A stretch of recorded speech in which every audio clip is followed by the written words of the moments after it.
Holly, don't you guys feel so much better? Right? Yes. Awesome. I love it. I love it. So, my name is Celeste Curry, and I think some of you I've seen, of course, before. And I am a licensed counselor and a natural health practitioner, and I have been a counselor for 25 years. And I have done a lot of work in domestic violence. So much work that when Darlene called me, I was like, oh, we can do this. And she's like, no, no, no, no. We need you to stick to domestic violence 101. And I was like, oh, okay, somebody needs it. So I just thank you for the invitation, for thinking of me, because domestic violence is that topic that we talked about, not necessarily in our churches, but we have talked about it in the world for a very long time now. And then it takes a dip and we don't talk about it. And then it kind of resurfaces and we talk about it. And then it's the biggest secret. So I'm really happy that you guys are doing this today. So my work in domestic violence started when I was an undergrad. You know, you got to pick an internship. 1996. I had to pick an internship. And I was like, oh, this one kind of came about, Domestic Violence Women's Resource Center, if you've ever heard of it, in DeKalb County. And so I worked with the battered women. I loved it so much that I stayed for 6 years. Well, I went to graduate school, but when I would come back to Atlanta, I would work. And then when I graduated from graduate school, I just kind of stayed on because I love the work. It doesn't pay anything. And so when you have a family, you have to kind of, kind of rearrange some things, because that work, unfortunately, there's not a lot of value placed in it. If not, instead of paying 6 figures on some of the jobs, they would be paying 6 figures to the people that want to lend their hearts to these women. So I worked in the shelter for 6 years. And then years later, the Lord brought it back around. And then I worked with the perpetrators for 15 years. So knowing both sides, I have a completely different perspective on this thing. So I invite you to ask questions. This is a workshop. This is not a motivational speak. So I'm not going to be running up and down the aisle, So feel free to just kind of pop up, raise your hand, ask questions so that we can dialogue. Okay, I think we're ready. Right, Vernon?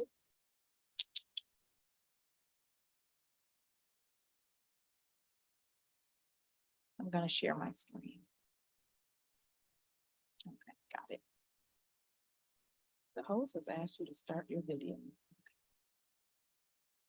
He's not even up there. Oh, yes, he is. I'll say, how is he asking me to do something? Okay. Vernon, where am I?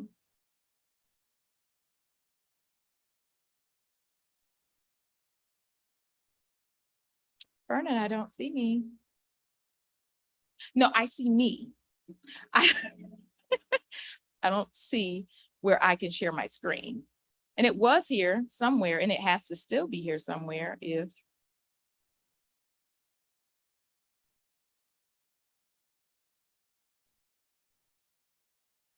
Okay, I think I see. There we go.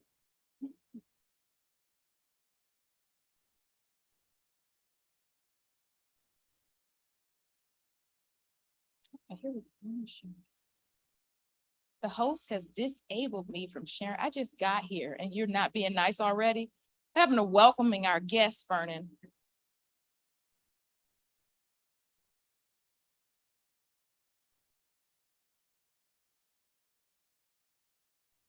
It says it's been, I'll just say.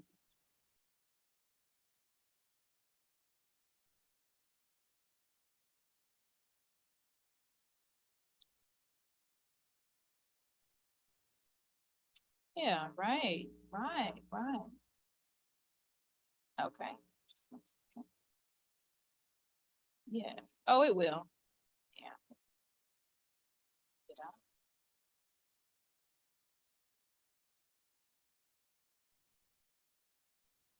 Okay, I'm trying to share my screen. There we go. It's gonna let me do it. You, oh, thank you. I feel special. Yeah.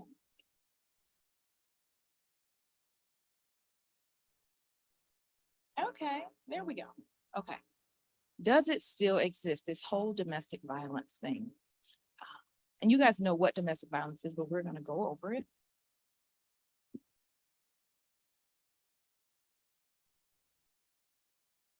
Okay. So our DV, we call it DV. Okay. DV definition is violence committed by someone in the victim's domestic circle. So that's in your home, that's your friends, your ex-boyfriend, your cousins, anybody close to you. Anytime there's violence, that's called domestic violence. And there's a big difference between domestic violence and anger management, and that is based on the relationship. So, anger management is you get into the altercation with the person at Kroger, right? That's anger management. And in domestic violence, of course, is relationships with partners or people close to you. And the law actually treats that much differently. So even when I did domestic violence classes, I had a state certified program for 15 years. If someone came in with anger management, they only had to stay 12 weeks. But if it was domestic violence, it's 24 weeks. Why do you think that you have to stay longer for domestic violence? You're around them all the time. What else? It's what? Interesting. She said it's mental. They're both mental, but it is definitely different when it's the person that you sleep next to that you cross. Those are different dynamics. Absolutely. Those are people that you've committed to when you cross. Okay. Now look at it like this. Let's change it to domestic violation. And there's a reason why, because even though domestic violence we make it so specific when it really encompasses other things. So it makes those things allowable and acceptable in the home, more acceptable even to the church, because we don't put them in that category. Domestic violation, the act of doing something that is not allowed or wanted by someone in an interpersonal relationship. So let's kind of change our definition to that for this not just for this presentation, period. Okay. Now, I didn't put a whole lot of statistics purposely because we could stay on statistics for 3 weeks. Okay. But 1 in 4 women, 1 in 9 men experience domestic violence. All sorts of things, physical violence, sexual, stalking, different types of injuries, fearfulness, PTSD. We're going to talk about it. Contraction of sexually transmitted diseases, that falls under domestic violence. And then 1 in 10 women have been raped by an intimate partner. So, and the other statistic I love to share because it's startling is that when a woman leaves, you know how you get excited, your cousin, your aunt, whoever it is, she finally got out. She usually goes back about 7 times before she leaves for good. And when she goes back, she's 7 times as likely to be killed. Why do you think that is? Yeah. There's a fear that you're going to leave me again. Now, somewhat of a side note, I'm not watching the Jeffrey Dahmer thing because I just refuse to. I'm old enough to remember all of it. I was there. But they said that what he would do, because he had such a traumatic childhood, that he killed them because he didn't want them to leave. So, yeah. So it's really, really, really, really sick. So now statistics, weird. Now look at the signs. Being jealous of your friends or time spent away from your partner. Discouraging you from spending time away from your partner. I remember in the church, a couple where the woman had this vibrant personality and she wanted to serve, in so many different capacities in the church. And the man didn't want her to do it, but he also didn't want to appear jealous. But so he would just make her feel bad. She ended up quitting the choir. She ended up quitting ministries. This was a very powerful woman of God. But this man would hold her back from even living the life that God had for her because he needed to be in control. Embarrassing or shaming you, controlling financial decisions, having you thinking that you're not capable, so he has to run the finances, he or she. Now, women can do it too. Remember that. Making you feel guilty for all the problems in the relationship. It's all your fault. You made me hit you. Had you done the kitchen like I told you to do the kitchen and didn't leave that behind there, then I wouldn't have had to do that. And it's interesting because we're in this day and age where even when I was still working at the shelters many years ago, before I left, we weren't big. I mean, the world wasn't as big into the homosexuality thing when when I stopped working with the women back in like 2001. But we had lesbian women coming in big time. Now, let me tell you a story. We had this one woman that came in, and they would come in all times of the night, of course. The police would bring them. And she came in and I'm trying to think, I think she had broken bone. She was very badly bruised. She came straight from the hospital. But I remember talking to this woman, and her partner did this to her, female partner did this to her. And I was like, wow, sometimes people go to another place thinking that they're going to be treated better.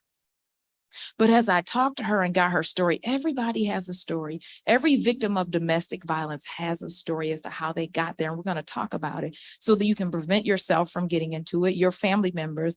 And if you're in it, if it looks a little different and you're in it, that you can start to make some changes. So, but after talking to her, and she revealed, she didn't say it like this, but the reasons how she got to the situation she got to was some daddy stuff. When there's daddy molested from such a young age that the organs are now damaged and she can't have children. Not having children is the equivalent of not being a woman. And so then I won't be loved and accepted by men. So I want you guys, although we're not there yet, just kind of get prepared, because I really want you guys to talk. I don't know how comfortable you are. I know it's your church members, but today is about talking and getting free, if you will allow me in. So let's look at some of the other signs. Pressuring you to have sex when you don't want to. We could talk about that one differently. I got a whole lot of, so that is true. And there are some other things to look at in the marriage. Threatening violence against you, your pets, or someone you love to gain compliance, intentionally damaging your property, intimidating you physically, especially with weapons, and preventing you from working. Now, this I won't stay on for too long, but the power and control rule. How many have seen this? Power and control will. Yeah. So this is kind of how things go. It can start anywhere on the will, but let's look at emotional abuse. Criticizing to make sure that she doesn't feel like she's good enough, because if she feels like she's not good enough, she's likely going to stay, because I do provide something for her. I provide basic needs and I provide a status that she has someone, but I'm going to put her down whenever she's in my presence to make sure that she doesn't feel lifted up. Economic abuse, and we talked about that, the financial, the sexual abuse. A lot of women are raped against their will. A lot of women talk about not finding pleasure in sex.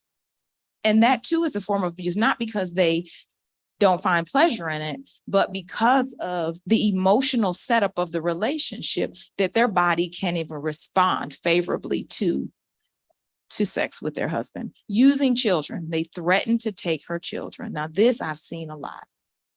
Threaten to take the children so the women stay. Oftentimes they stay until the children are out of the home. Threats, more threats. For immigrants, citizenship, intimidation, isolation. Now, I have an exercise for you guys. I want you to partner up with somebody. Okay? So I have some people on the screen. I want you, or take out a piece of paper, or you can use your phone. And I want you guys, I'm going to give you just a couple minutes, and I want you to write down who here has been in a domestic violence situation and who has not. I don't even watch a lot of TV, and I somewhat knew. I had to do a little research. Because, and the whole purpose of this is that we sometimes think that it only happens to us. Domestic violence shows up no matter what color, no matter how much money you make. It's about power and control. So look at these people. We all know who they are, right? Mariah Carey, Rihanna, Debbie Morgan, Evelyn Lozada, Madonna, Serena Williams, Nene Leakes, Sister Cosby up there, and Lionel Richie. So who? Come on, I need you guys to get it right. You got to pass the test. You guys are supposed to be putting it in your phone. When you take tests at school, do you shout out the answer? Nene Leakes. Nene Leakes.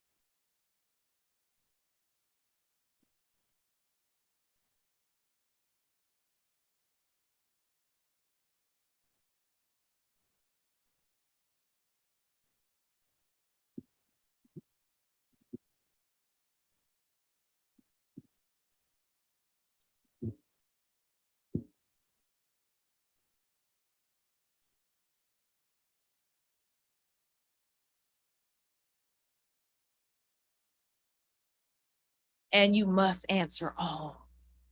Can't be partial. Who has and who hasn't? Are you guys finished? Okay, just a second. Let's give the rest of the class a chance to finish.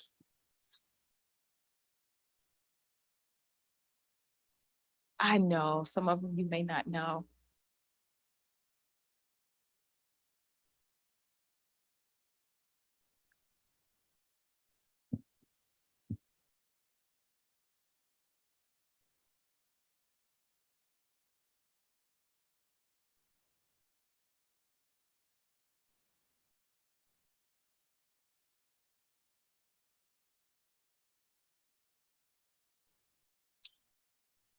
How often our children and adults idolize celebrities, thinking that the celebrity status will prevent them from experiencing hardship, right?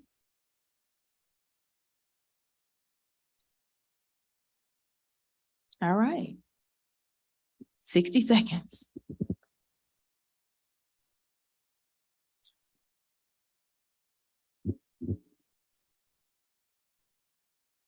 All right. I'm going to say the name. Now you got to say it with confidence. Don't cheat because the next person next to you didn't raise their hand. Okay. Okay. Rihanna. Anybody? Abuse? Yes. Abuse, raise your hand. If not, keep your hand down. Okay. All right. That's correct. That was big time in the news, right? Debbie Morgan. We got a few for Debbie. Absolutely. Domestic violence. Mariah Carey. Yes. Now with whom? She's like, I don't know. Guess that. I guess right. I'm sorry. Mariah Carey. Who was it with? It wasn't Nick Cannon. It was Tony Matoli. It wasn't a Tony Matoli. Right. Right. And he had so much money, so much power. And he was a little older. Yeah. And she stayed for a long time. But she was still traveling the world being our idol, not our idol, but you know, right? Celebrity status. All right, Lionel Richie. We got a few for Lionel. Why did you write? Why you guys are so...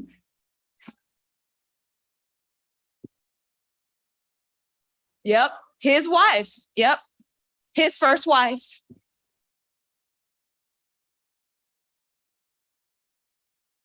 Yep, his wife. He was getting physically abused by his wife. Yep.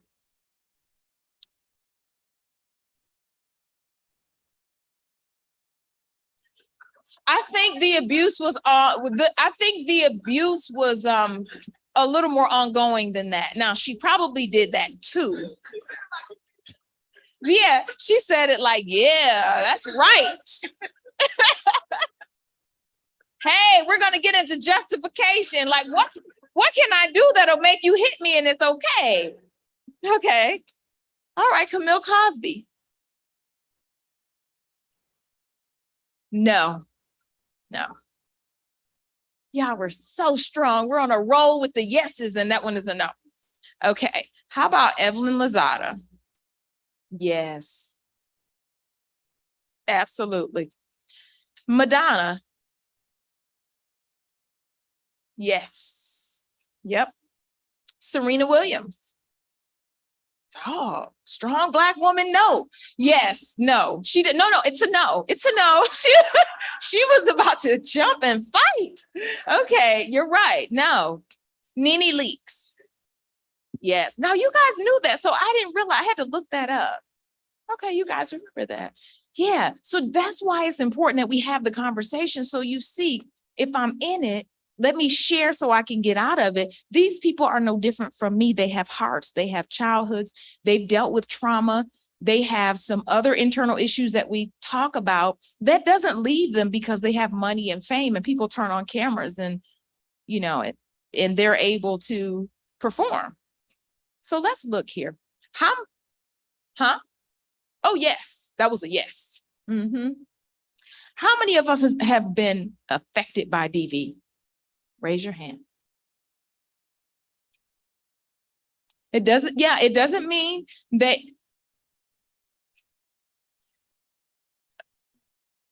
Yeah, every one of us has been affected by it. So I remember some friends of mine, I woke up in the middle of the night and they were fighting. This wasn't the first time. It didn't happen all the time, but when it happened, one time she was pregnant and he was throwing her down these stairs and I was running and I was, but it hadn't happened in a long time, like that I knew of for a couple of years. So I'm thinking we're good. So I'm lying in the bed one night and I wake up to this. Now I'm working with battered women at the time. I wake up to this fighting. They are going blow for blow. I think right before they got married, like blow for blow. And I went out and somebody I think was bleeding. But after that, it changed the way I slept. Wow. So even though I personally didn't see it growing up, I was in college at the time, but I found myself shaking. I mean, I go to work and deal with this. Never do you think that it's going to happen with someone, and so it affects you. If you watch movies and that's the theme all the time, it'll change how you see your spouse. It'll change how you see. That's why we got to be careful, what we watch. That's why I'm not watching Jeffrey Dahmer, because all of y'all would be suspect when I got here today. Okay. Yes.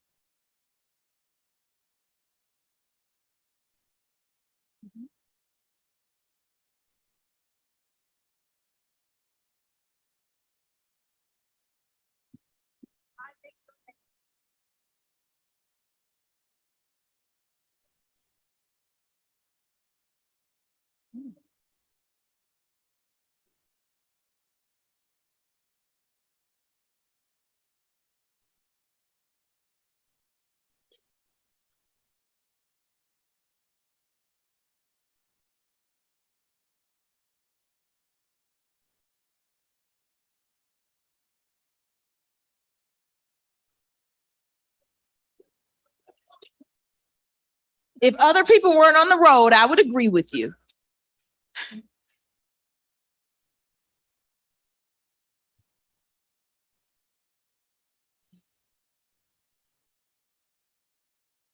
Then she's free, basically, is what you're saying. Yeah. Yeah. Yeah. Yeah. So I have something that I don't have on the slides. Sometimes we look at women or men that are going through it as weak. Why won't she just get out?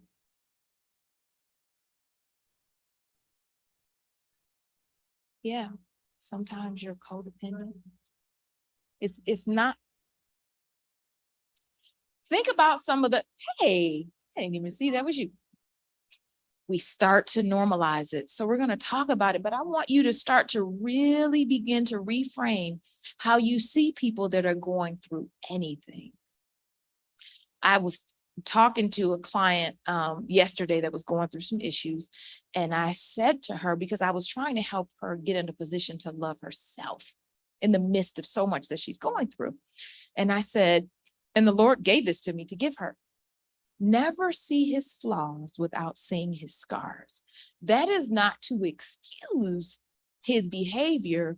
That is so that you don't walk around hurting yourself every time. So he doesn't represent that thing that you're enraged about, that causes, I mean, we're not talking about health today, that causes every cell in your body to change from light to dark. Like, before I give someone that much control, I'd rather go within, have some self-talk and do some things so that, but the whole point, please, please, please change the way you look at people that are going through things.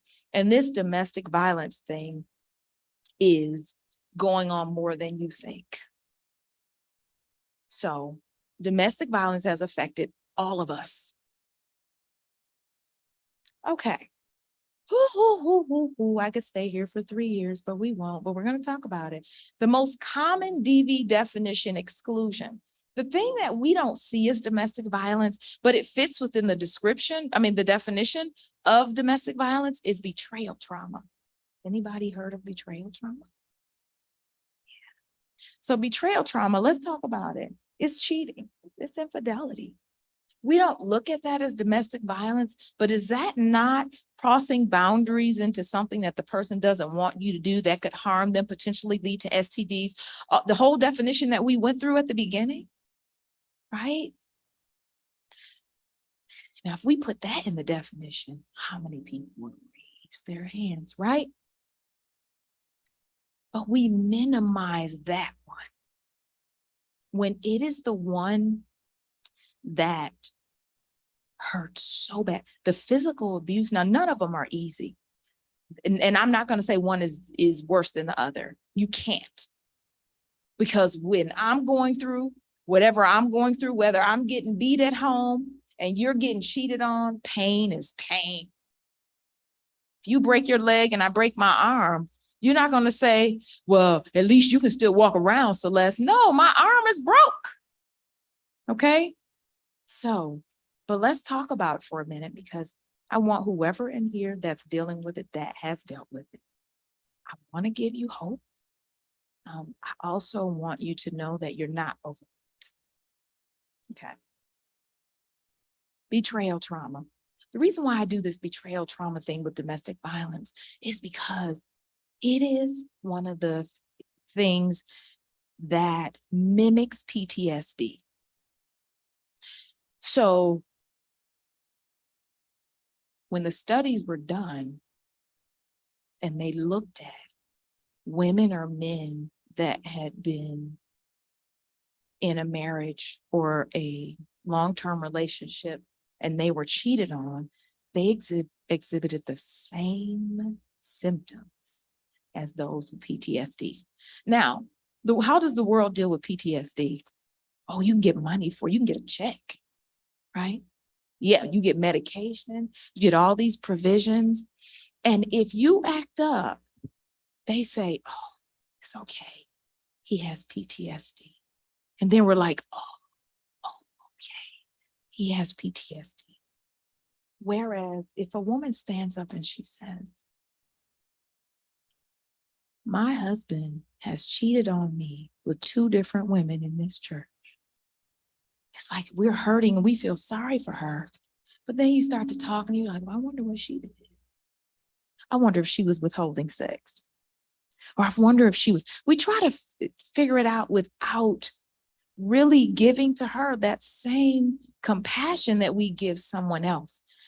And it's the thing that we want to run away from too. Ooh, did you hear? It's not that. Let's talk about it and let's get whole. So let's look. After they're in war and they experience PTSD coming back into society, they have flashbacks, reliving the trauma, intrusive thoughts, insomnia, distress at real or symbolic reminders, right? They hear a loud sound and it's like, and they relive the whole thing. Struggle to focus. Now look at betrayal trauma. Flashbacks, reliving the trauma, harmful thoughts, insomnia, intense distress, struggle to focus and concentrate. Look here, in war, inability to enjoy and engage in activities that used to bring them joy. Before they went over to the war, they loved house parties, right? They come back and they can't enjoy them. There are too many people, right? Trauma induced from negative experiences during combat. How about betrayal trauma? Inability to enjoy, engage in activities that used to bring them joy. Because when they walk in a room, instead of feeling confident and special and beautiful, they wonder, who else in here has my husband had an inappropriate relationship with, right? Walking into a room is different. I'm not special anymore.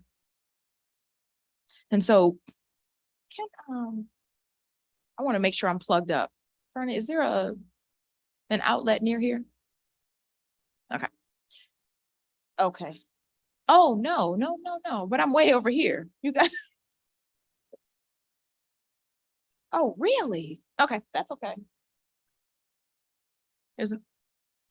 That's okay. You got an extension cord? Okay. So anyway, but this whole betrayal trauma really falls within domestic violence. Now, you're not going to be able to get into a domestic violence shelter. We have criteria for that. You got to be running for your life, and need a safe place like that. But we definitely need to be dealing with this seriously, because the trauma that you experience from this, it affects generations. I watched my mom be devastated by it. She put all eggs in the basket. First, everything she did, beautiful, had the banging body. And I'm like, oh, Mom, could you have given me that? She didn't. But banging body, the beautiful hair that the man said that he likes, right? And she served him. She made him what I didn't want him to make her. Why we got to have that again? Because he likes his homemade cornbread. I got to make it every day. She did that thinking that this would prevent her from experiencing it, but it didn't.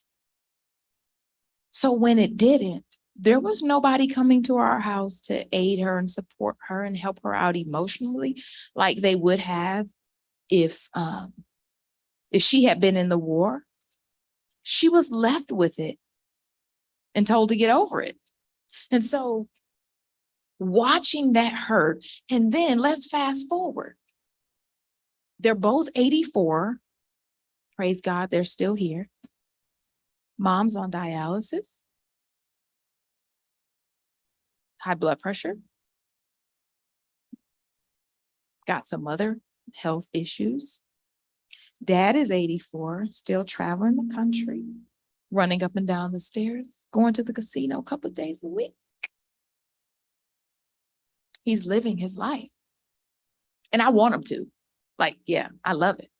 But I'm showing you that this is not the part of DV that you want to skip and pretend didn't happen and doesn't happen, or minimize the pain and the effects of it. Okay. I'm not going to get into this big time, but betrayal trauma and domestic violence, you go through all stages of grief. When a woman when she gets hit the first time, or when he gets hit the first time, I mean, you got some men. I did this, it's not funny. I did a webinar a while ago on betrayal trauma and There were men on there. I didn't expect that. And they were asking, when are you going to do this for men? So I don't want you guys to think that men don't, that they aren't victims also. I don't like the word victim, but for lack of better words. So stages of grief: denial and shock, anger, depression, bargaining, until you get to the acceptance stage. A lot of people don't get to the acceptance stage. Why? Because they have not properly grieved. Have any of you been taught how to grieve, like when you were born and when you got to be about 4 or 5 years old? Did your parents sit you down and say, baby, you're going to go through grief one day. This is how you're going to do it? Nobody? Okay. So I didn't either. So it's the thing that we're not prepared for. So you get into that relationship and you begin to trust and you think this is the one. And then it changes into a physical situation. You think it's an altercation. You think you're hoping it's just a one-time thing, but it continues. You're shocked at first, right? Now, anger just means I don't like something. So you don't like it. Then oftentimes you get depressed. You begin to isolate because you don't want other people to, right? To know, because they're going to expect you to make a decision and you're not ready to make a decision. Then bargaining. Okay, maybe if with domestic violence, if I keep the house cleaner, if I give him sex when he wants it, okay? So you start to do these things. If this, then this won't happen. And it doesn't make it doesn't work. And it doesn't make sense. Okay, so we're going to go on. Any questions? Yes.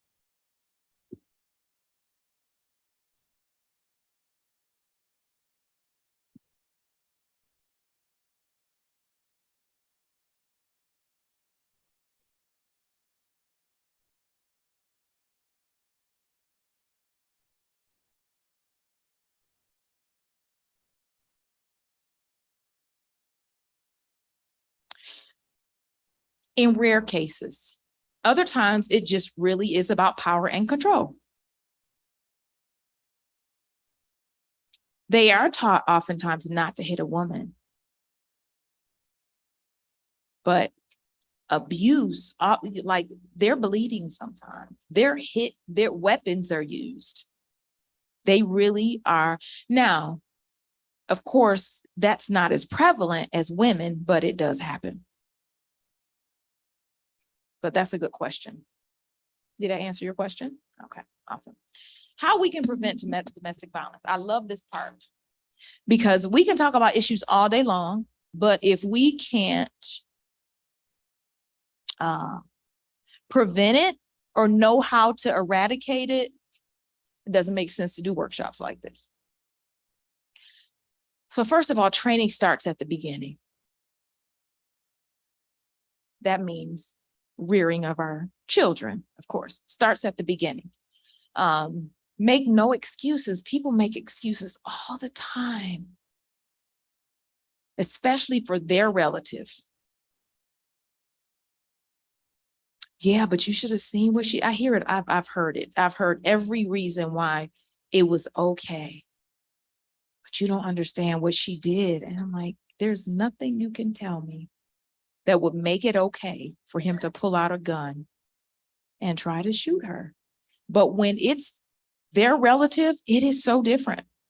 So don't make any excuses because you give that person a world of manipulation to live in. Keep the topic alive, like things like this. Get up and talk about it. When you hear about somebody in the church that's overcome it, let them get up and do a testimony in the middle of the 11 o'clock hour. Education. Now it's interesting. And education is different from keep the topic alive. What they show is that there is some correlation between educational status and domestic violence. This is not 100%. People that are more educated are less likely to be in a domestic violence situation. Does it still happen? Yes, because there's some other factors. But you have a lot of celebrities who aren't educated and feel like they don't add up. But I have a whole nother view on education. So, but tell someone of the signs when they begin. The quickest way to handle anything is to do it when it first starts happening. Yes.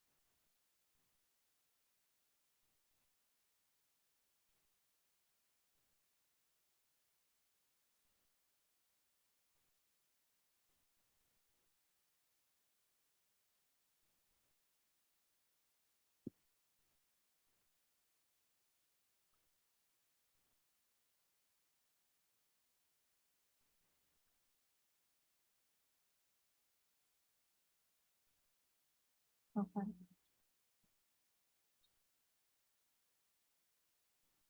Wow.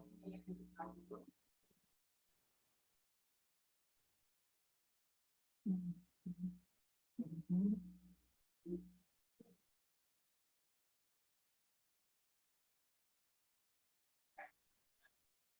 I know it oftentimes is a shutdown.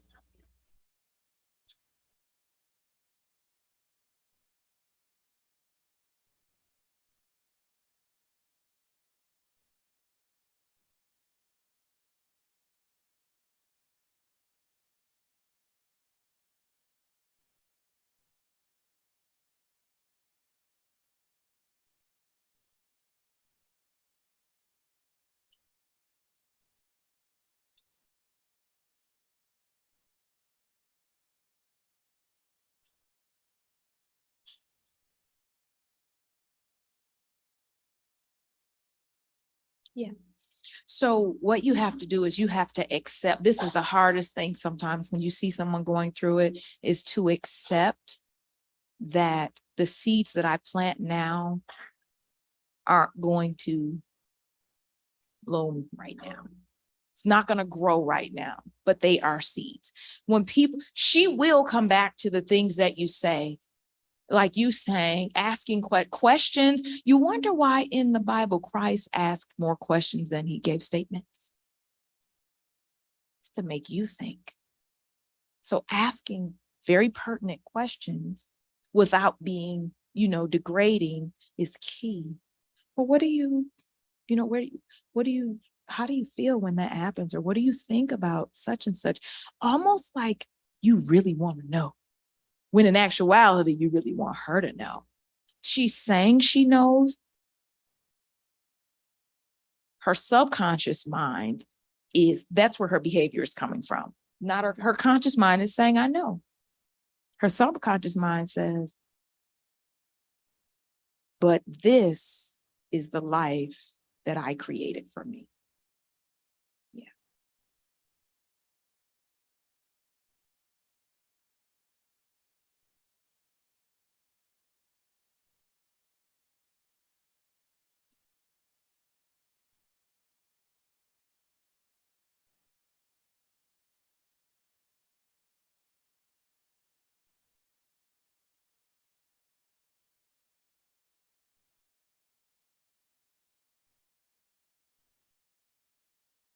Okay, so that's exactly what's going to happen.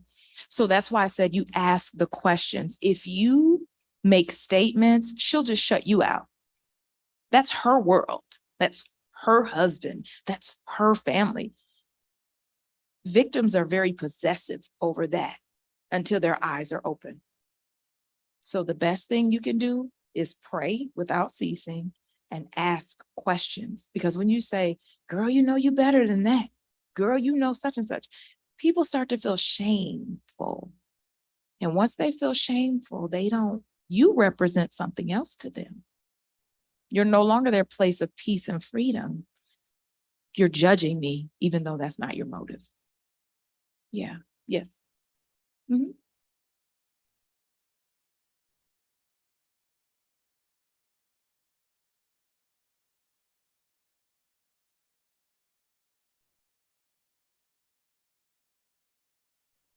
Embarrassed. Yeah.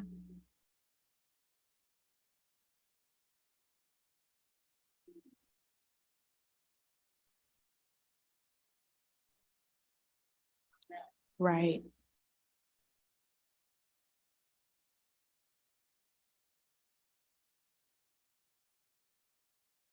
Oh, it's behind everything.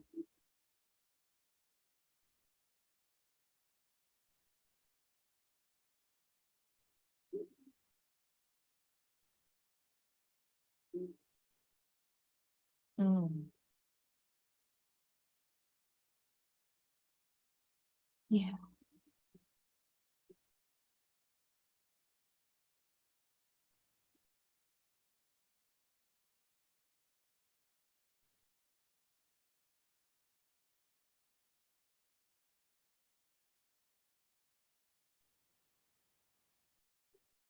And those are questions you ask, not statements. Girl, you got to make sure you have, in her head, she hears that differently. But when you ask, when you can ask questions, but some questions you have to know when it's okay to ask. You have to read the room.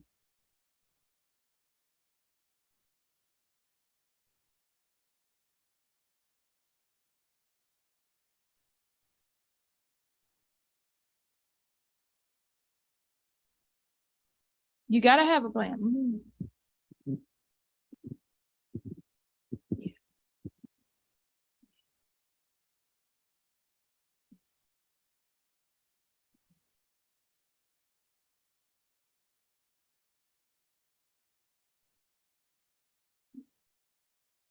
Oh, yeah.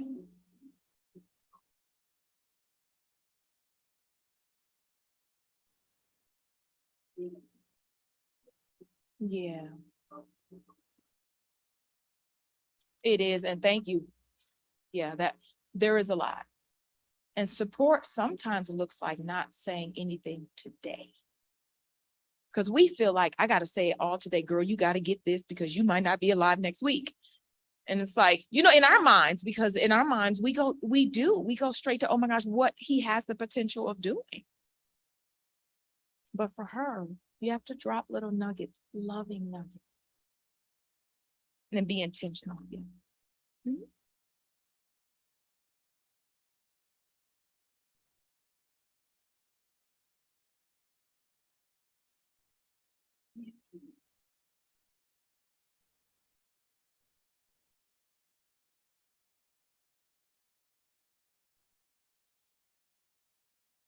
Yeah. Never, ever, ever, ever look down. There are a lot of women that are very successful. Success in one area doesn't bleed over into the other. So tolerance, when we tolerate it, oh, that's just Uncle so-and-so. Now, how can we prevent it? Obtaining consent. So let me go into this. When you obtain consent in your relationship with other things, it helps prevent domestic violence. So instead of me going and just grabbing your such and such, I say, hey babe, would you mind if I use your such and such? And it actually creates a relationship, a mutual, where there's mutual respect, and it actually helps prevent it. And so it's interesting because my children the other day, my son went and got something from downstairs, some muffins, and he said, Mom, are these yours? And I was like, oh no, those are Shy's, my daughter. And they were like 5 of them. And he was like, oh, let me ask. I was like, well, she won't mind, yeah, he's going to ask her. And, but I told him later, I love how you did that, how you made sure that, that you he was like, yeah, no, we started this a while ago. She won't come in my room unless she knocks. So she started the respect. He said, and I return the favor in our relationship. He just talked about how it bleeds over into other areas of and they're so close. But yeah, so obtaining consent very early in the relationship, so you're not taking advantage of people.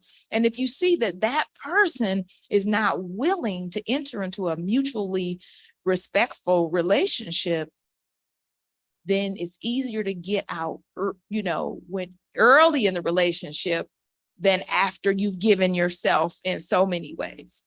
Promote gender equality. Does he talk down on women?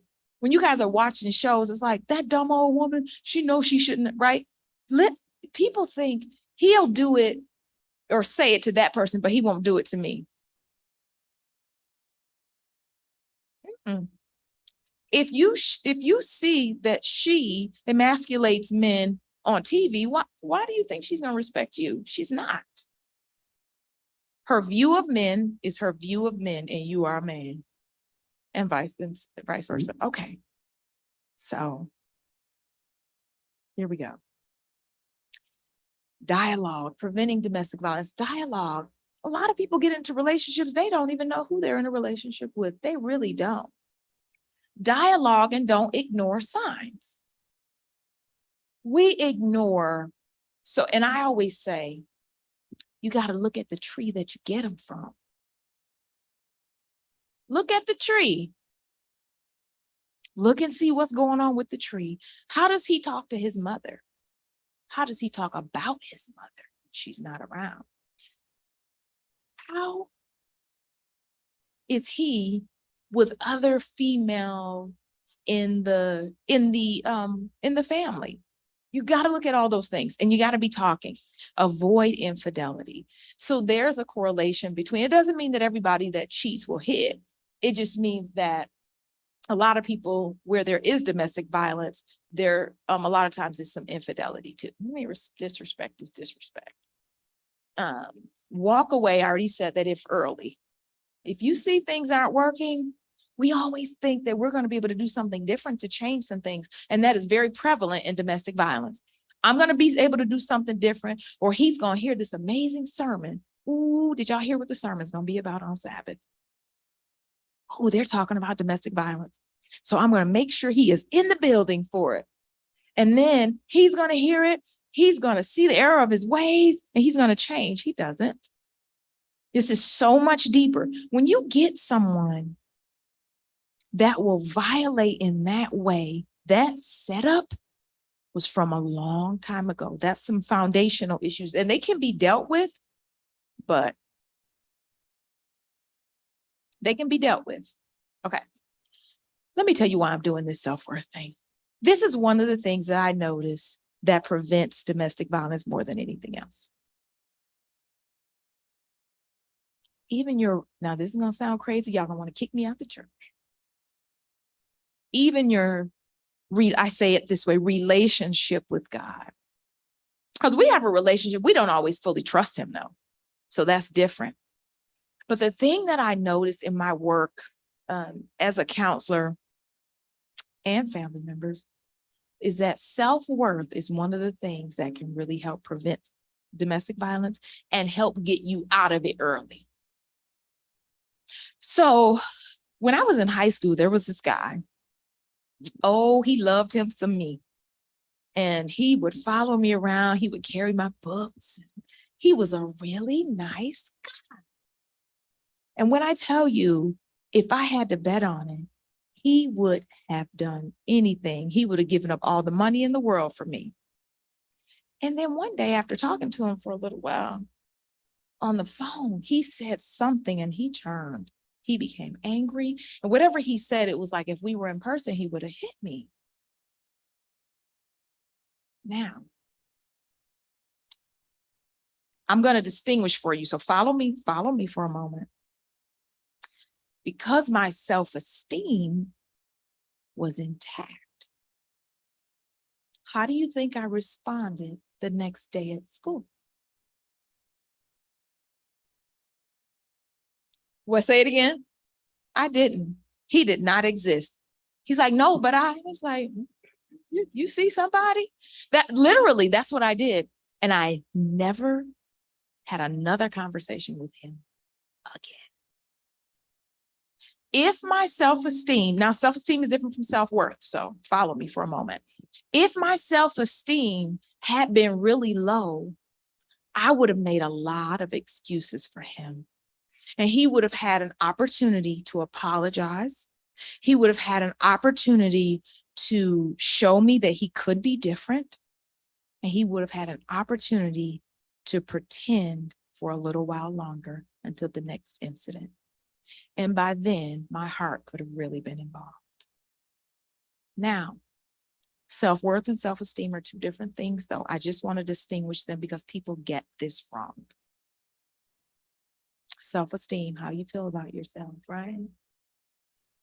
I am. Self-worth is different. It's on the screen.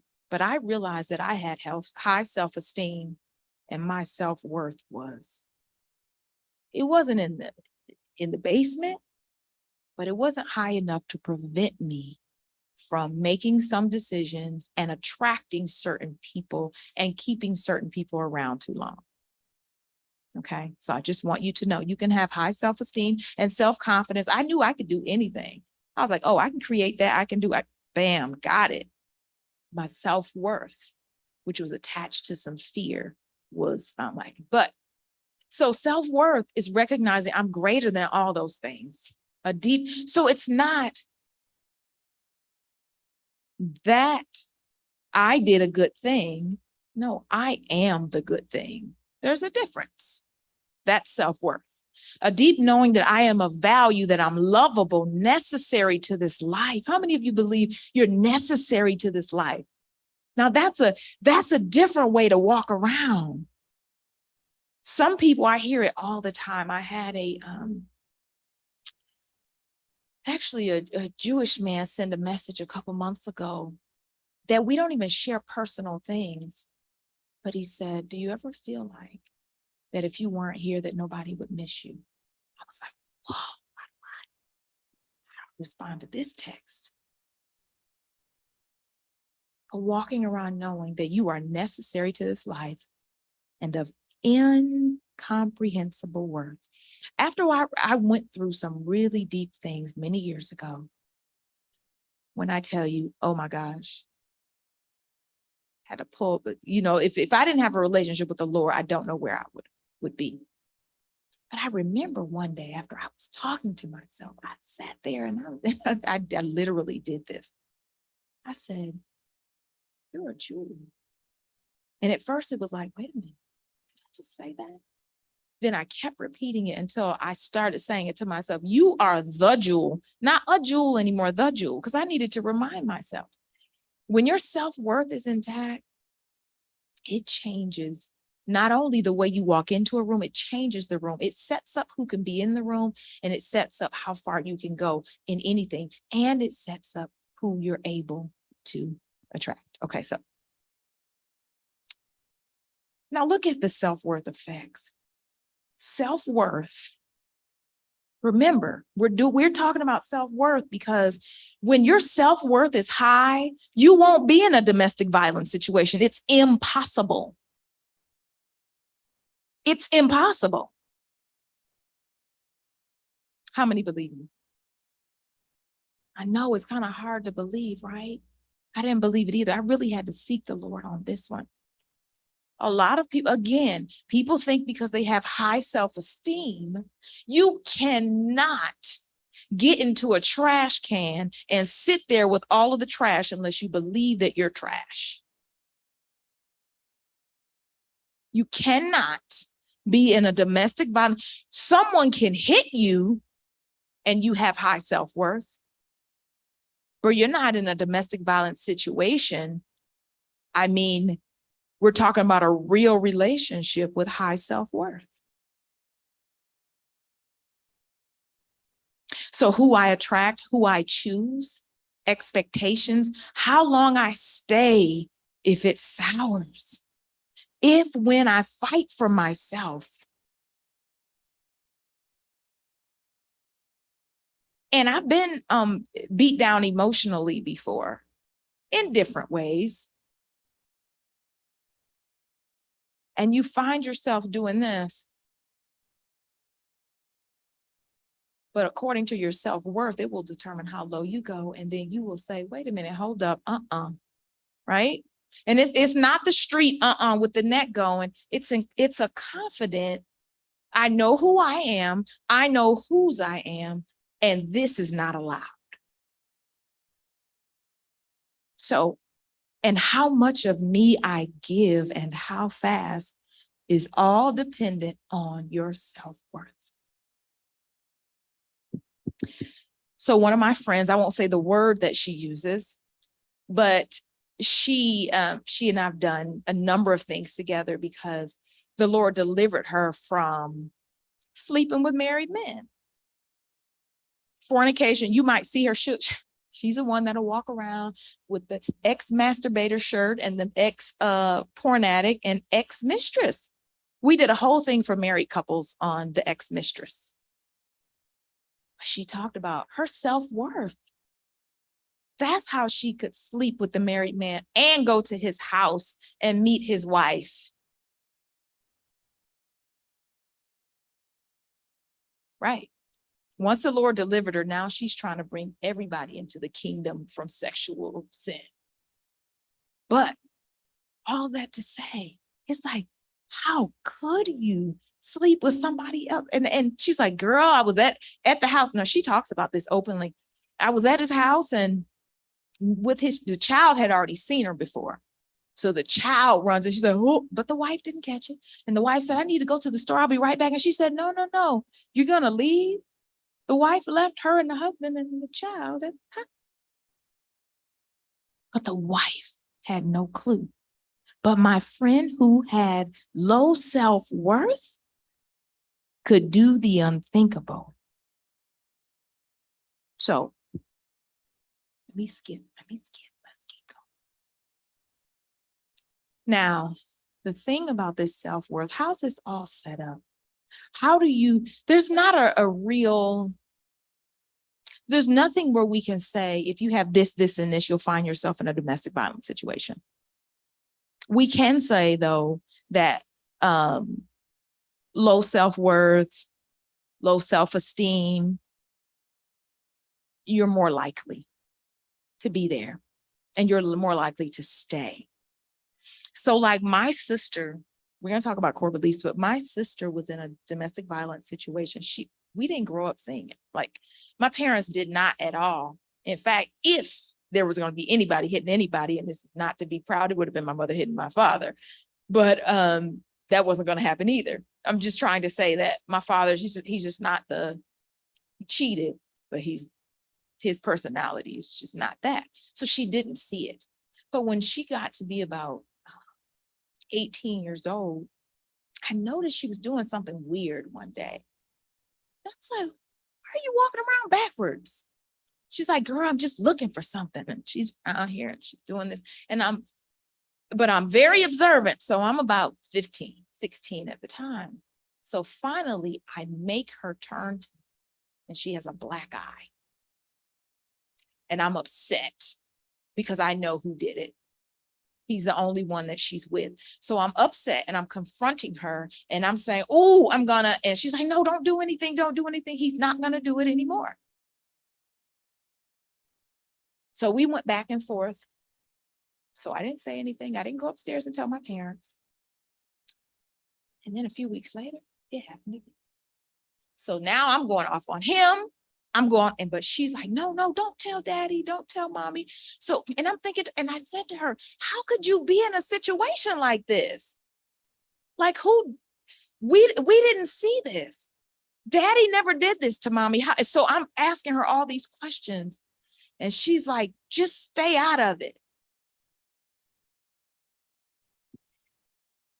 And then one day, it went on for probably 6 months. And then one day she called and I said, hello. She said, hey, they call me Lesty. Hey, Lest. First of all, she's never been that nice to me. So I was like, something's up. I said, are you okay? And she said, yeah. I said, okay. I said, did he hit you? She said, yeah. I said, okay. I said, can I tell daddy? She said, yeah. I said, can I tell Dwayne? That's my brother. Can I tell Dwayne? She said, yeah. I said, okay, you're over at the apartment? Yeah. Okay, hang up. Tell my father. He's hot. I call my brother. I know, just don't kill him. He was in a drug game back then. So everybody, if he said go, they were ready to go. So, but I say that to say she did get into the situation and she had some stuff that happened that kind of set her up for it. Why do you think she didn't stay long?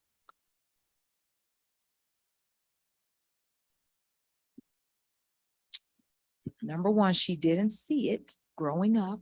Number two, there was something in her that knew she was worth something, right? Wasn't enough at the time to prevent her from getting into it because they always show some signs. even if it's a jealousy, even if you know what I'm saying? There are the signs, and we went over the signs. They do happen. They don't show up and they're clean and perfect. Then you get married and it's like, oh, changed. He may not have hit you until then, but the signs were there. And so last story about this. So when I was working with battered women, I had the week before I had this guy friend, and he was actually older than me because I think I was like 20, 21 back then. I think he was like 30 something. And we were just good friends. You know, I had a boyfriend, he had a girlfriend. We were cool. And we had met at work. And so something happened and I couldn't get into my bank account. And I wanted to buy this gift for my boyfriend at the time. And I was like, oh, it's like $200. I can't get into my bank account. Can I borrow the money? I give it back to you on Monday or Tuesday. It was a holiday Monday. He was like, no problem. So he gave me the money. And then that Tuesday came and I was at work. And I went to the store and had him meet me there because you can't bring anybody to the shelter, of course. So I meet him there and in the parking lot of this gas station. And when I tell you he was cool, we had been friends for like 2 years, like cool. And I gave him a card, a thank you card. I put the money in there and I was joking. I put like an extra $1, wrote a little something in the card. And he looks at me when I give it back to him and I'm laughing. I was like, thank you so much. And he did this and his hand started shaking. And he said, let me find out you bought something for another end. And I was looking like, what? He said, yeah, let me find out you bought something for another end with this money. I was like, and I looked at him and I started praying because this right here meant something could come next if my response is not favorable. And I started praying. I said, Lord, if you get me out of this, I will never talk to him again. I left him that day and I never talked to him again. And man, he was such a good friend though. Y'all, should I go look him up on Facebook? Right? But I'm just saying, things can happen, but my self-worth wasn't where it could have been. It was high enough to prevent me from domestic violence, but it wasn't high enough to prevent me from some other things I talked myself into. It is now, but it wasn't then. Okay, so how do we get here? It goes back to your core beliefs. Core beliefs are basic beliefs about yourself, other people in the world we live in. Now, these are unconscious stories. Somebody say unconscious. Unconscious stories. 90 to 95% of your behavior comes from what's going on in your subconscious mind, not your conscious mind. The way you respond, the way you look at things, all from there. Often the lies we rehearse that can keep us from ever reaching our potential. Core beliefs. Core beliefs will have you making decisions where you're like, I don't understand how I did that. That's why. Okay, here we go. Powerful messages you form subconsciously about yourself during each life situation you experience, with the most utilized formed in childhood. So I'll be transparent just a second before we get there. Well, I guess we can go there first, then I'll be transparent, right? Give me a couple more minutes to hold it in, be secret. Negative core beliefs. These are just examples. I'm unworthy. I'm unattractive. I don't have the ability to lose weight. I'm not good enough. Intimacy is unsafe. Women are to be controlled. And some people really do believe that. Even in the church, even if it's not physical domestic violence, people really do believe that this headship with the man is on a whole nother level. He can go and do what he wants to do. But it's very prevalent in a lot of churches. It just is, because people don't see the clear definition of the head of the household. So there's no head and feet, but that's how people read it sometimes. Some of the negative core beliefs. No one can be trusted. Secrets are safety. My voice is not worthy of being heard. I'm not lovable. Spelling. I don't deserve to be happy. It is better to be married for life, even when being mistreated. It's honorable. People will hurt me. So let me tell you, I was going to tell you this other one. I don't know what that one was. Your core beliefs help you to create stories, and then you live in them. So there are these two circles that I learned about from a personal development thing I did years ago, and I usually put them on the board. I don't know if I ever did it here, but just imagine two circles. The first circle is what happened. The next circle is the stories. So there's something that happens, you have an experience with whom, your mom, your dad, your grandma, cousins, whomever. And then you create stories about what happens, and this happens subconsciously. So let me give you an example of this and how there was something that became a core belief for me that I didn't realize. And all you notice is the behavior, but you don't know where it comes from. And so from the from what I thought as birth, let's say, it really didn't start at birth. I was like 22 years old, and I realized God showed me that I wouldn't repeat myself. So let's say we were in conversation, and then she came over, and you had to give her something out of your purse, and then you came back to me. I would say, don't worry about it. You would say, girl, no, I want to hear what you have to say. And I'm like, no, I'm good. Girl, stop. I'm good. I would not. You remember? This is my best friend since we were like really little, right? And she's laughing. And so I did. I didn't know anybody noticed it though, but I would not repeat myself. And then I was in graduate school, and I started asking God questions. And every time something happened, I would ask him, why does that bother me so much? That question will free you, I promise you. I asked him, why does that bother me so much? Within a couple of days, he showed me a memory that I didn't even know existed. It was of me being about 8, 9 years old in my parents' dining room, and I'm talking to my mom. And someone, my aunt or someone, I can't see the face, they walk into the room, and she looks at them, and she, says something, and then she turns back to me and she says, now, what were you saying? And I didn't repeat myself. So hindsight is 2020. So when I look back, I saw in that moment, I felt rejection. I felt like she was saying all these things about my voice not being important, right? And so from that day on, I didn't repeat myself. But I also didn't have any recollection of the memory. So look at the two circles again. What happened was, what happened are facts.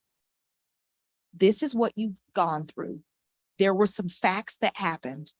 She and I were talking. Someone walked in the room. She turned to the left, talked to the person, came back to me and said, now, what were you saying? That's literally what happened, right? Because I told you guys the story, right? Now, what I heard from that, what I got from that became the stories which established my core belief about my voice. Does that make sense? So then I wanted people to pay for that. So I didn't repeat myself. So your core belief is set up from things that as an adult, you can see. Now, I mean, after God took me through that, I was fine. I can repeat myself a million times now, right? And use my voice, the reason why I'm here, right? But that was a whole, as they say, whole nother thing. But once God freed me from that, I was good. So your core beliefs will set you up because you will make a statement that you believe, even though it's not true. But based on your experience, it is safer to believe it. Did you guys get that? So it's safer to believe the lie because the truth, if I believe the truth and there's a possibility it turns out not to be so, that is a harder fall. So core beliefs. So I really want you guys to think about, let me see what's next. I'm sorry, it won't show me. Okay, so we're going to get into some positive core beliefs. But before we do, I want you to think about one situation.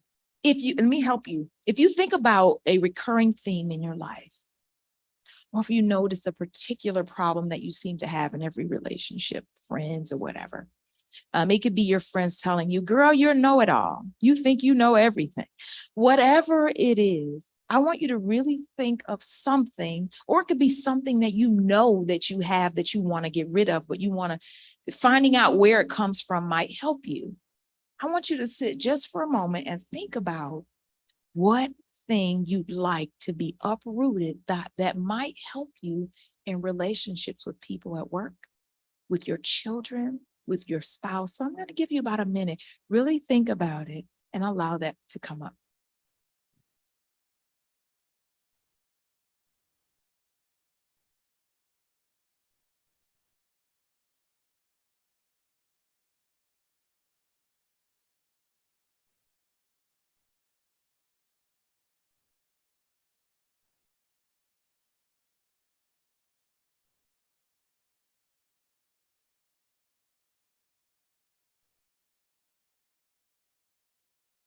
Okay, hopefully you have it.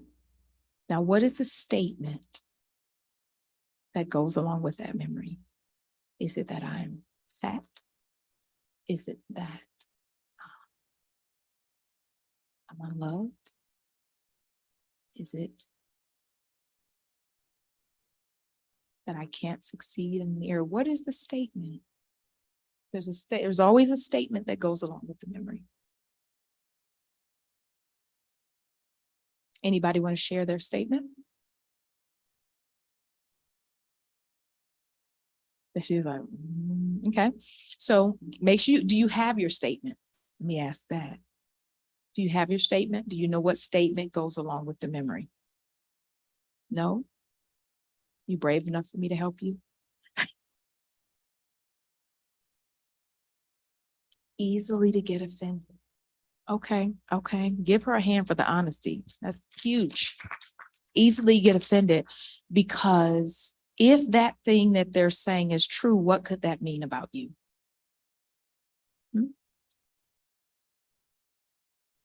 Okay, you're probably not honest with yourself, right? If you're easily offended. So now, but think about a situation where someone has said something and you were offended. Think about what your mind thinks that person is saying about you. That what, right? You're saying it's not true, but let me give you an example. So what if I say, you didn't bring enough food to the party. You know, all these people were here. You didn't bring enough food. So in your mind, you might start getting defensive. I did bring enough. They told me it was going to be 30. I counted out 30 half cups. See, even if you didn't, you know what I'm saying? So now you're defensive about, yes, I did. You're taking it personal because there's a statement behind there that you're making. And sometimes that statement behind defensiveness is, I'm not good enough. And so there's always a statement behind that. So that I am not good enough now. And then ask yourself, when you come up with the statement, you ask, how does this statement protect me? Okay. I'm defensive, so I don't even have to possibly entertain that I'm not good enough. Does that make sense? I'm sorry. And I don't have to face that potential reality, even though it's usually not true, because you are good enough. But somewhere back there in your subconscious mind, you've entertained the idea of not being good enough. Defensiveness usually goes back to that. Yeah. Because so what if I miscounted and did not bring enough for the party? It doesn't mean anything about me. I miscounted. It doesn't mean anything. It doesn't mean anything, but we make everything mean something. So, all right, very good. Any questions? Last thing, I'm going to say this, and we're going to get through this very quickly. Anybody know who Joe Beam is? Heard of Joe Beam?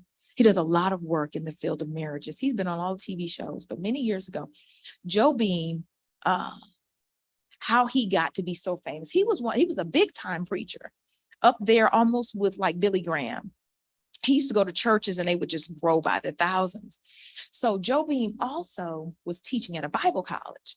And so this is why I tell the preachers to stop trying to be counselors, please. Can y'all please do that for me, please? Every time you run into a preacher or a pastor or something, stay in your lane. And I say that respectfully because you're not prepared to protect yourself or others. Okay, Joe Beam. So a girl comes in for counseling and he's counseling her just like he does anybody else. He's a preacher. And after a while, people started saying, there was one girl that was like Joe Beam's daughter at the college. She wasn't his biological, but he was like her father. And she kept asking him, is everything okay? He's like, yeah. So then she started saying to a couple key people, hey, I think he's, something's going on, between them, something's not right. And so Joe Beam said to the woman, he said, listen, people are starting to talk. We know nothing's, happening. I don't want to cut you off from counseling. So let's just start meeting outside. Like at the park or something. So they started meeting at the park. Eventually, one thing led to another, full-blown affair. Joe Beam leaves his wife and his 2 kids to go off and have this life with her. And when God circled back around and brought everything back, anyway, he and Alice ended up getting back together years later. Well, guess what God showed him? Why he was so vulnerable in that situation happened. His negative core belief was that he was ugly because he said he had this nose that he considered to be big. Notice how I didn't say his nose was big. It's a nose. But his father always told him it was big and that he was ugly because he walked around with this big nose on his face. But he said, knowing everybody, you need to know your core beliefs. So then he realized that it was his negative core belief that he was ugly. And when he calls her Sally Sue, in front of Sally Sue, he felt beautiful. So that's what set him up. Your core beliefs are everything. If you don't get anything out of today and you just get that I need to understand my core beliefs, that will help you in business. It will help you in your relationship with your children, your spouse, your everything. How do you show up? Okay, core beliefs. Sure.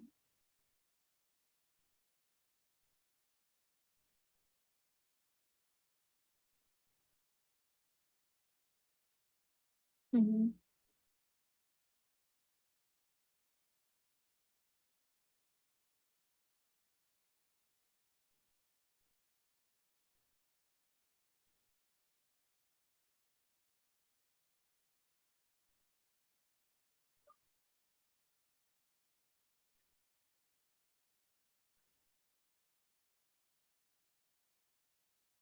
Yeah. Now, what culture is this?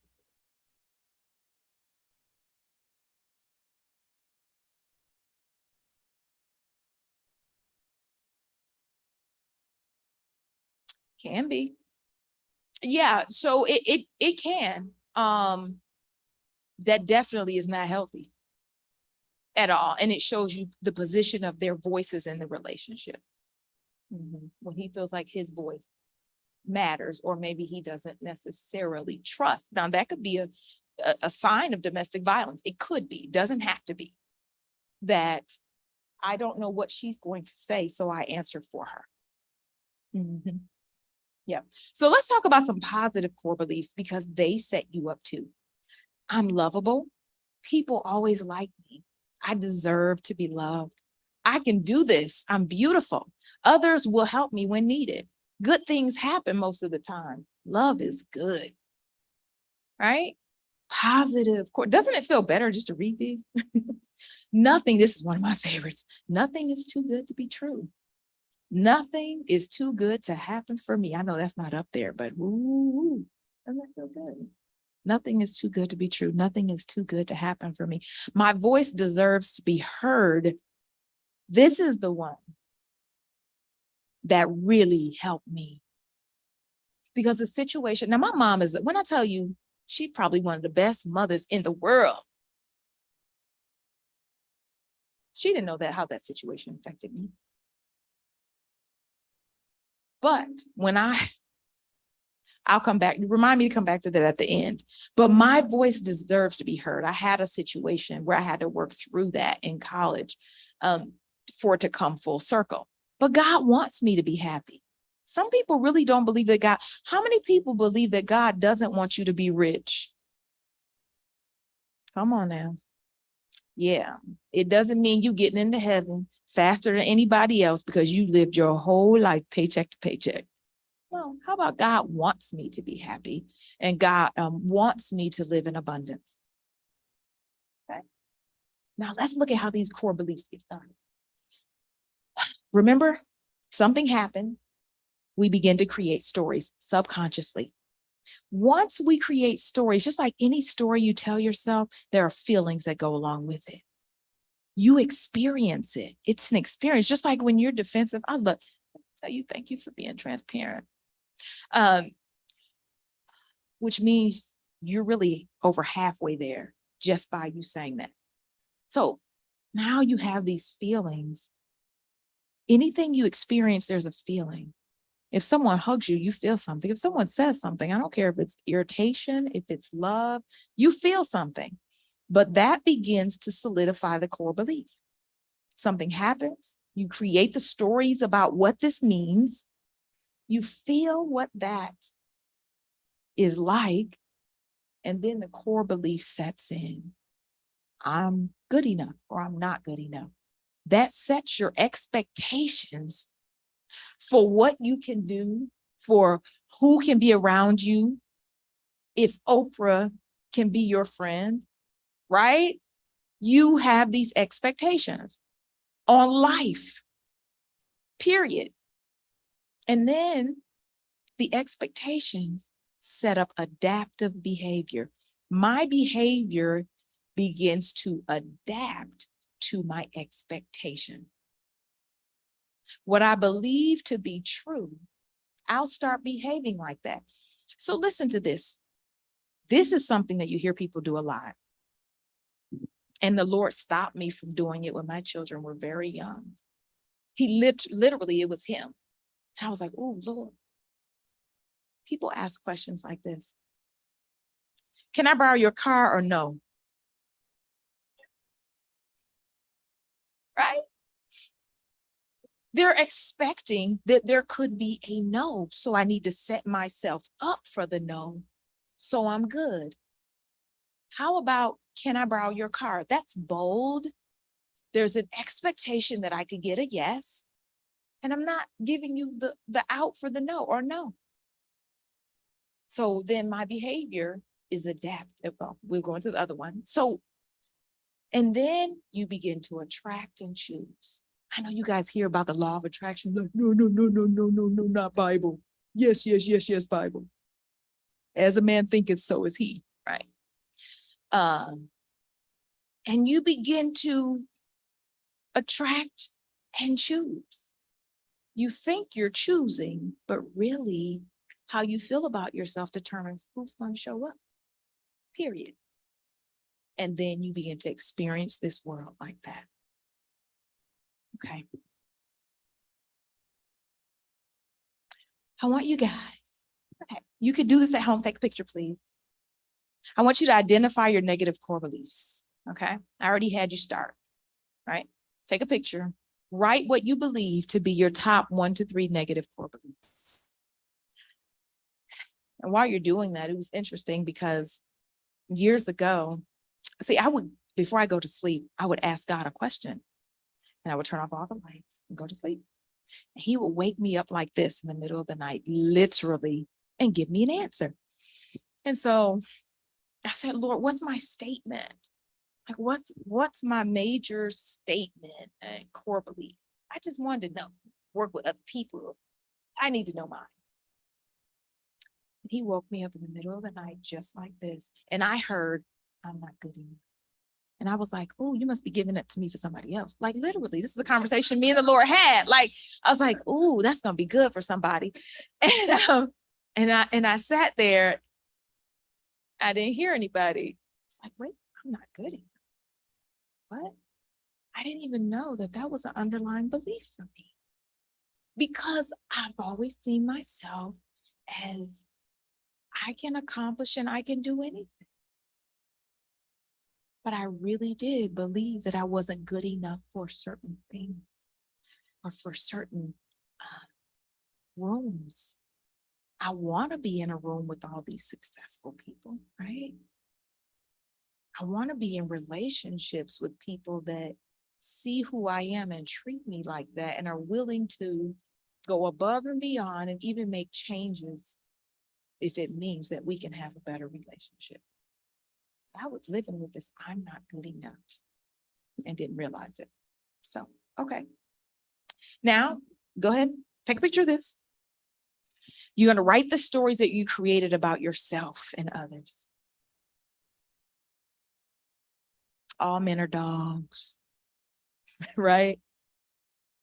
All men cheat. Write them down. Write the stories that you created about yourself and others. Now, if all three of them are about others, I'm going to need you to check yourself. It's about you. Okay. All right. So look here. Take a picture. Last one of this. Identify the expectations that it created.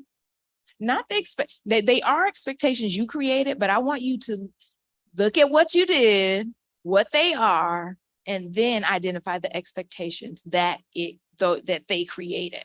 So it created, meaning number one with number one, number two with number two, number three with number three. You got that? Okay, very good. Okay. Now let's look at the positive core beliefs. Let's set those. Everybody take a deep breath. Doesn't it feel good when you see I'm more than enough? I'm more than enough. This is how the positive core belief cycle is set up. Yes.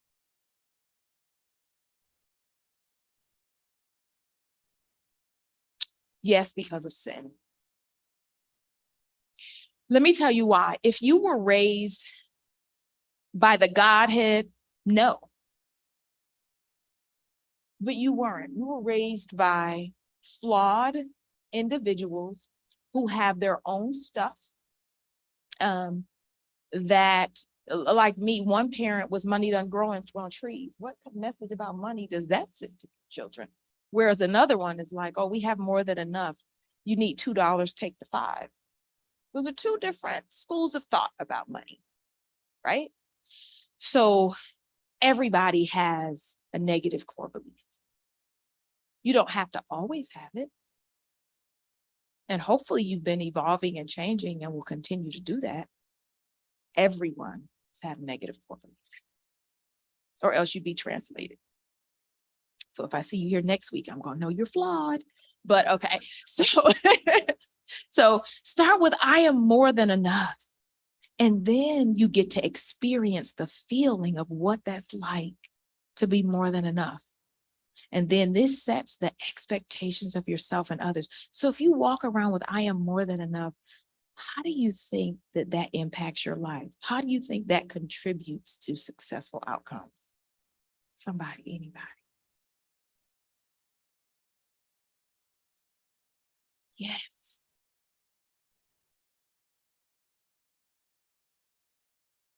Oh, say that. Her answer was absolutely perfect. Y'all go to her afterwards with your voice memos and say, girl, say that again, and record it and take it home. That was good. Absolutely. And then now, based on your expectations, how you expect other people to show up or not show up. Well, here we're positive. So how you expect them to show up, how you know you can show up, that's your behavior and your new habits. Mm-hmm. And then you begin out of nowhere to attract and choose. And it's like, you hear somebody say, girl, guess who called me? Like this girl who wanted to be a great speaker, and she really had been grinding and doing her thing. what's his name? The motivational speaker, dark skin, Les Brown. She was calling a number and accidentally called Les Brown. It happens because she was in a realm of I am more than enough, that I can accomplish this, and that God is going to bring me everybody I need. That's how she had been living. How do you accidentally call Les Brown? They ended up being cool. And when she flew into Miami, he picked her up and they hung out, just friends. And then you begin to experience it like she did, your positive core beliefs that serve you. So don't get caught up on the negative core beliefs because they are there. They don't have to be. Just like I can repeat myself now, happily, you can. And now since you're breaking down, oh man, I have some negative core beliefs and statements that sit behind that defensiveness. The next time I have the opportunity to get defensive, I'm going to start with saying nothing. Yeah. And then I'm going to ask myself, why does that bother me so much? Say that, everybody. Why does that bother me so? Ask yourself the question. Okay, we're almost done. We're almost done here. Oh, I'm sorry. I'm going to give you that. And there's a quick video that I'm going to play, and that's it. You got the domestic violence hotline? Yes, you do. Okay, awesome. Here it is. This was good. This was good.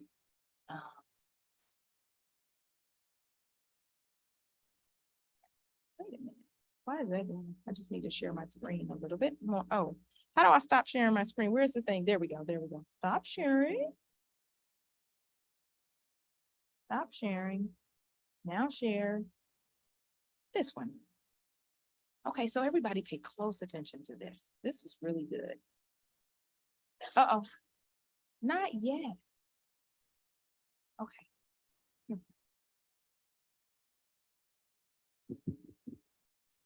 Decision you had to make to fulfill your destiny. For me, probably leaving an abusive relationship. For me, it was friends,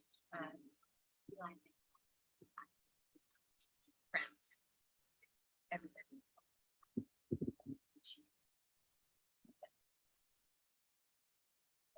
I don't know why it's buffering up there. Make enemies, make people that would not be my friends.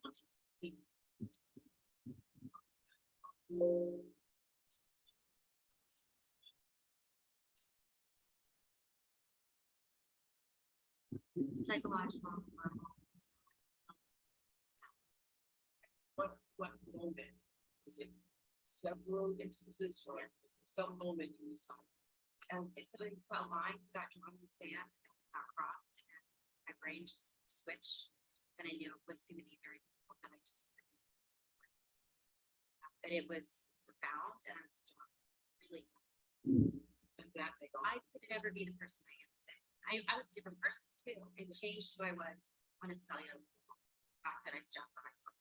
And none of them believe in this situation because it's raw self-doubt, particularly if someone damages your self-esteem, which is, I mean, people say to me, they knew me then, I didn't have self-esteem.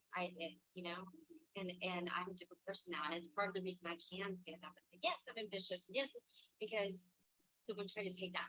And it's also part of the part of the drive is telling the complexity of those stories for others. Read the Big Little Lies, how we would sit around, talk with women, and talk about each one of us had very specific experiences. There was a range of experiences, but there wasn't a woman there that hadn't been affected by abuse. Not one of those women. And it's why we decided to make this show. And I purpose find any group of women where you can't say they have my sister, my mom, I saw this one. And there's a range of there's verbal, there's psychological, there's so many things other than physical that can be to self-worth, your self-esteem, and your progress. And you know what? It's all the same. Because I didn't learn hoping necessarily for myself. I've been growing up watching a cousin of mine who was like my mother's sister from the house with her older cousin, and her boyfriend used to abuse her. So that was my stand. I will never physically abuse her. And as a kid, I was like 10 years old, saw him knock her down the stairs. So what I did was, I'll never let somebody hit me. I'll never let somebody hit me. So I lived in that superior, better than thou space of, as long as he doesn't hit me, say anything, he'll do anything, but as long as he doesn't hit me.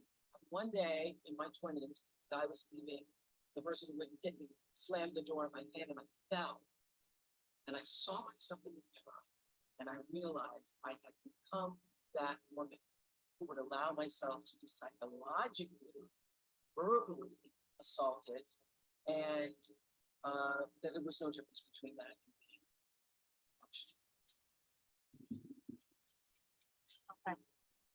being So again, as we close out, it affects every walk of life. And it goes back to negative core beliefs. And that's how you find yourself in situations. And it determines how long we stay. So today I say to you, if you are in the situation, or if you are in a situation, you may not be getting physically hit, but it might be verbal, it might be emotional, it might be sexual. Reach out. Don't trust just your thoughts within to get you out. Those thoughts got you in. Those thoughts probably won't get you out. So reach out. Talk to somebody you trust. Be wise as a serpent and gentle as a dove. Come up with a plan and let that plan work for you. So when you execute that, you get the divine plan for your life. But thank you guys so much for having me here. And give yourselves a hand for being open and transparent.